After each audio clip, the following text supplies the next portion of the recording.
올해 1에서 10월 세계 80개국에서 판매된 글로벌 전기차 배터리 사용량 순위에서 CATL이 독주를 지속하고 있습니다. 이제 전세계 전기차 관련 산업은 세계 최대 전기차 배터리 제조업체인 CATL의 위력에 대해 아무도 의심하지 않습니다.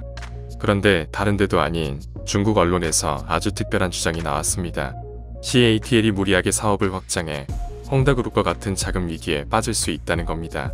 지난달 30일 신화닷컴은 CATL이 다음 헝다그룹이란 제목의 기사를 게재했습니다. 이 기사는 CATL이 최근 대규모 자금 조달 확대, 정부 입찰, 배터리 안전, 보험업 진출 등 다양한 사업적 시도가 잦아지고 있다며 그 속에 위험의 씨앗이 숨겨져 있다고 주장했습니다. 해당 기사에서 CATL은 지방자치단체의 토지 제공, 지방은행의 재정 지원 등으로 대규모 투자를 이끌어내기 위해 다양한 시장에 진입할 수밖에 없다고 분석했습니다. 그러면서 CATL은 공정기술의 최적화, 산업사설의 시너지를 넘어선 비즈니스 모델, 유동성, 정부와의 관계 등을 안정적으로 운영해야 한다며 그렇지 않으면 어느 한 고리가 빠져나가는 순간 황다식 위기에 봉착할 수 있다고 강조했습니다. 현재 헝다는 지난해 8월 중국 정부의 대출 규제 등으로 파산 위기에 몰렸습니다. 하지만 이것은 지나친 우려라는 반응도 있습니다. CATL은 전기차 붐을 타고 올해 주가가 급등한 감펑 리튬, 윈난에너지 뉴머티리얼 등 2차 전지 관련주를 이끄는 대장 역할을 해내고 있습니다. 정유진 회장 역시 올해 CATL 주가 상승으로 재산이 약 2천억 위안 급증했습니다. 이일 SNE 리서치에 따르면 올해 1에서 10월 세계 80개국에 차량 등록된 전기차 배터리 에너지 총량은 전년 동기 대비 116.1% 증가한 216.2GWh로 집계됐습니다. 중국이 양대 전기차 배터리 업체인 CATL과 BYD를 앞세워 배터리 부문을 키워왔는데요. 동기간 CATL은 67.5GWh로 188% 증가하며 1위를, 4위인 BYD는 196.2% 증가한 18.4GWh를 기록했습니다. 아마 지금 중국 정부가 가장 흐뭇하게 바라보는 기업이 CATL일 것입니다. 중국 정부는 전기차와 배터리라는 새로운 산업에서 글로벌 선두로 나서길 원하는데 그걸 CATL이 이뤄냈기 때문입니다.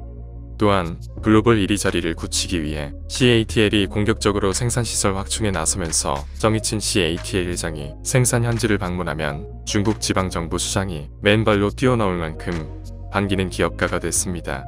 배터리 생산 라인을 건설하기 위해서는 수조 원을 투자해야 하며 이로 인한 생산 고용, 유발 효과가 막대하기 때문입니다.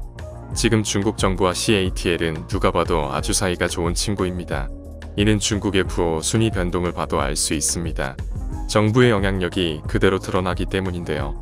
지난해 중국 최고 부호 자리를 차지했던 머인 알리바바 창업자가 올해 5위로 추락했습니다. 지난해 10월 중국 국유은행을 전당포에 비유하며 미운털이 박힌 마윈의 알리바바는 계열사 엔트그룹의 상장이 중지됐을 뿐 아니라 올해 3조 원이 넘는 과징금 폭탄을 부과받는 등 중국 정부의 집중 포화를 맞았습니다. 특히 플랫폼 업체, 사교육, 부동산 업체 등 중국 정부가 고강도 규제를 펴는 업종에 해당하는 기업가는 재산이 쪼그라들었고 2차 전지 전기차 등 중국 정부가 연일 지원책을 내놓고 있는 업종의 기업가는 재산이 급증했습니다. 정유진 회장은 재산이 58조 원으로 3위를 기록했습니다. CATL 주가는 올해 주가가 2배 이상 급등하며 시가총액이 1조 4,700억 위안로 늘었습니다. 바이주 업체인 마오타이, 중국 최대 국유은행인 공상은행에 이어 중국 본토 증시 시가총액 3위입니다. 지금은 둘도 없는 친구 사이인 중국 정부와 CATL, 하지만 언제 이들 사이가 갈라질지는 아무도 모릅니다. 헝다가 그랬고 마윈이 그랬듯이 말입니다.